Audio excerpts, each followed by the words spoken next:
Joining us now, Marlins President of Baseball Operations, Michael Hill. Rich Waltz along with Preston Wilson. For you, I guess, concern. Let's start with Wei-Yin Chen. You saw the line drive that hit him. He stayed in the ball game. What did you see? What do you know? Well, what I saw is what we all saw, a line drive back off the bat from Anthony Gose, and so far so good. Got the report immediately from our training staff. Nothing major. It was a blow that sort of hit forearm and a little bit of elbow, but no swelling, no pain, and he is ready and able to continue and get us deep into this game. You know, I'm sorry, I should have started it by happy opening night. Yes, to happy you. opening night Officially, to both of you we guys. exchanged that before we came on camera. Chen to Miguel Cabrera, who sends one back. Now, our focus coming into tonight, not only for the Marlins on the field, but the dugout, the clubhouse. Don Mattingly, Barry Bonds, Tim Wallach, Juan Nieves, all the new coaches, new manager. What impact have you seen? What have the dynamics been like from spring training up here till opening day? Well, with the entire staff, Donnie and his entire staff that you just rattled off, just totally professional, and they bring an air, a leadership that we really were looking for coming into the offseason to help a young club, get over the hump, and they've come as advertised. Ground ball there by Miggy. Nice play by our Gold Glover, but truly his staff is what we were looking for. We wanted to get an experienced group in that dugout to help what we felt is a talented group of young players and help take them to the next level. Yeah, you just reminded me. He took a big step forward last year in his play-by-play abilities. Yeah, as he just did. Didn't want our fans not to know that we got Miggy out. That's big. You get Miggy out. With the staff that you brought in the addition of Barry Bonds. When you went to go to Barry Bonds, what did you see as the upside? What did you think he was going to bring to this lineup? Just that sort of next level type of. That is a J.D. Martinez blast into a much smaller triangle. He'll hold at second with a double. And really, when you talk about Barry Bonds, you're talking about one of the greatest hitters of all time. And if we can get an ounce of that knowledge and that baseball know-how to rub off on Giancarlo and D and Yelich and Ozuna, we felt like we could really, get our players to take that next step. When you spoke to Barry and you said that next level type thinking, how impressive was it? Because I've spoken to him. Yeah. For you to hear the way that he thinks about hitting as opposed to anybody else you've ever heard. You can see why he hit so many home runs. that was the first thing that, he's thinking a pitch ahead. He's thinking an at-bat ahead. He's setting pitchers up. He's the one thing that was obviously clear when we talked to him is that this is a person that is extremely prepared.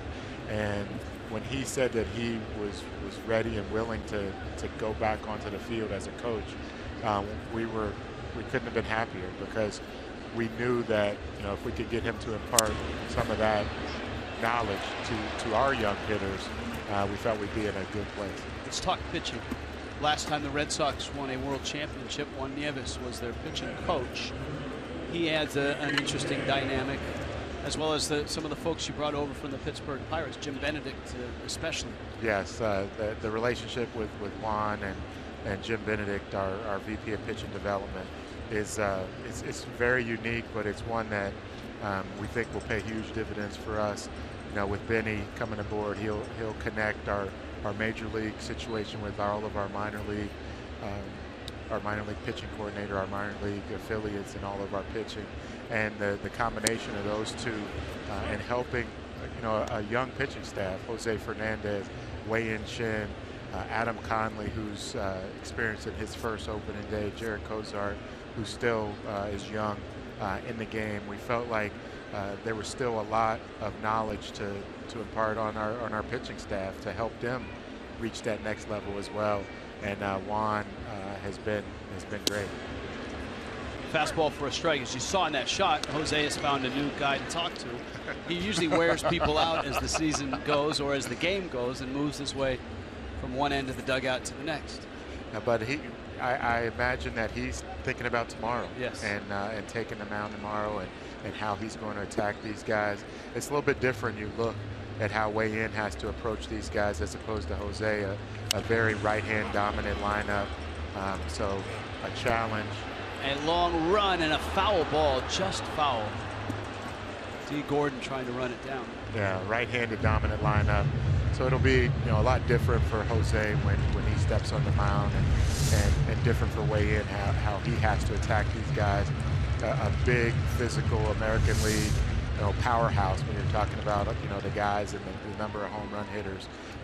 I think you'll see a very different approach when you talk about Jose and his power stuff and how he matches up with these guys. Has Nieves talked to pitchers about, now that these guys have been in the league a little bit, other hitters are starting to adjust with them? Has there been conversation about, now you may have to work these guys a little different because of the familiarity? Oh, no question about it. This league, it gets around quickly, and there's advanced scouts in the stands. There's advanced scouts getting video. It's a game of adjustments, and he who makes the most and the quickest and the best are normally the most successful. And with all of these guys, you may have been able to get a guy out a certain way one day, but the next day you have to approach it a little bit differently. And I think that's just the evolution of a young pitching staff, and even Jose, with who's as dominant as they come with his stuff, he's evolving as a pitcher. And for anybody who got to see him during spring training, you saw that you saw Jose, whose changeup was a good pitch, is now a well above average pitch for him to go along with that fastball and the breaking ball to make a complete pitcher and give him an opportunity to go deep in games and maximize his pitches. Marlins live tomorrow, 4 o'clock, 4:55 first pitch. It ends this brief 2-game series, and the Marlins tomorrow night will head to Washington, D.C. They will open up for the Nationals in the Nationals home opener on Thursday afternoon. 4 o'clock start there. 1-2 to James McCann. He takes outside. McCann, bright young catcher for the Tigers. These two catchers have a lot in common. McCann and Real Muto, both young, athletic, still learning the trade in terms of framing and all of that. Now, and you see it with JT. It was something that we brought to his attention as the season last year went on, and it was something that he really was important to him as he went through the offseason. He got to spring training. We were very fortunate that we were able, as part of Donnie's staff, to bring aboard a catching coach and Brian Schneider, who can work with JT and Jeff. Nice change up there by Wei-In to strike out Mr. McCann. Very nice. You want to send it to break? Well, we'll send it to break right now. All right. 4-0, Tigers on top. We got to work on that one.